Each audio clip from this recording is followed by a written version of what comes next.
Hey everybody, this is my experiment 2. So in this experiment, we're taking a magnet and we're testing the strength of the magnet, and we're going to find how the strength corresponds to the distance.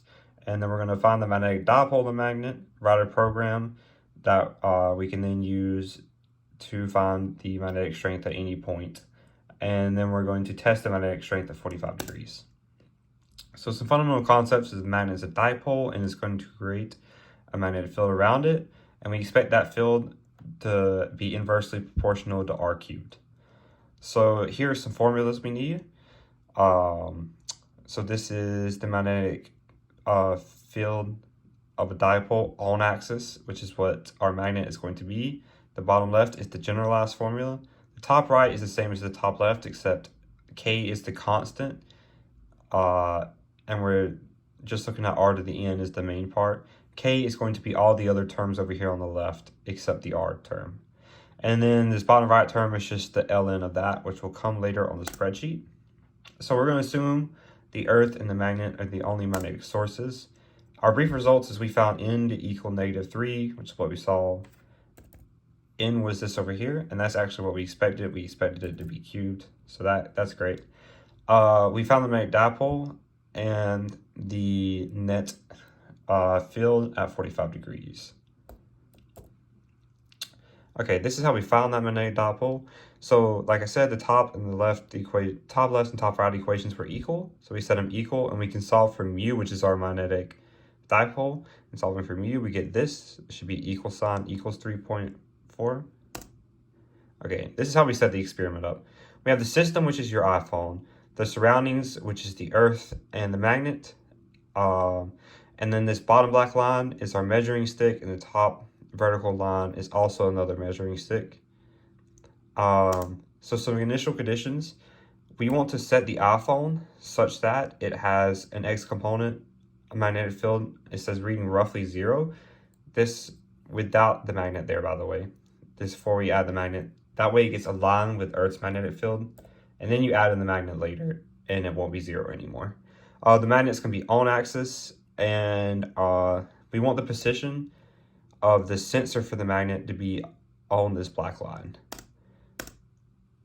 So I've given most of the experiment details. Let's just go over the results real fast. So we would say we wanted 20 microteslas of net strength in the magnetic field. We would find a location such that they achieve that with our magnet, and this is what we found for that, and it's the same for R70, and these are the different distances away we had to be from the magnet to get that. And using that, we can come over here and graph the ln of B versus the ln of R, and this -3 is how we got the n equals -3 from earlier, and this is the ln of K. Okay, and then off axis, we would find dperp, which was the point where we had 100 microteslas net, and then when we go that way to the right and up, and these were our measured results right here, right here, and right here, and that gave us a total net of there. And to get the corrected, by the way, it was just the measured minus the Earth to subtract the Earth's contributions away. Okay, now we move on to the coding. So this was our code. This is what we got, the model, and down here are all the different arrows and their corresponding values. So this code works like this. We make the magnet, and then we make a function that finds the magnetic dipole using the dipole moment, and yeah, then we just define some distances and test it out. Okay, so that's it for all that. Jumps over to here. So we did find that 1 over r cubed is what we were looking for, and we found n equals -3, so that worked out. We had some slight differences between the theoretical code and the measured, but I mean, that's to be expected. So in the measured, we were getting a z value, which we can just ignore because there was no z component that we were measuring. And we found slight differences between these two, but like very small. It's probably just sources of error. Sources of error would be measurement errors, other possible magnetic fields inside, and the iPhone may have not been accurate to a great degree, and yeah. So what if we added 2 magnets, which is the bottom part?